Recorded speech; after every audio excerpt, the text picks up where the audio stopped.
Laissés à l'abandon depuis plusieurs heures, sans aucune information, les centaines de passagers bloqués à l'aéroport de Nairobi commencent à perdre patience.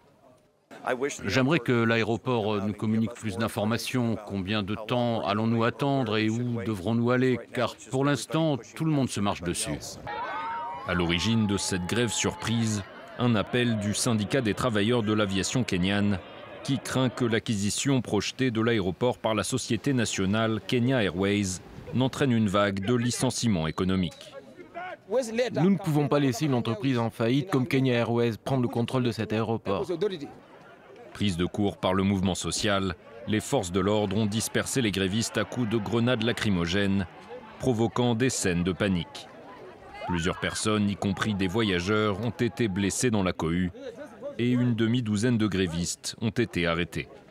Le ministre des Transports kényan a justifié cette intervention musclée car la grève non déclarée au préalable était jugée illégale par le gouvernement. C'est du sabotage économique et c'est quelque chose qu'on ne peut pas tolérer. C'est une action criminelle et c'est pourquoi les forces de sécurité ont été mobilisées. Elles ont pu chasser tous les fauteurs de troubles.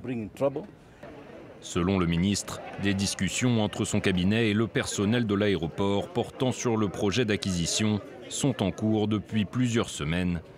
Il a également assuré qu'aucun emploi ne serait menacé par cette fusion.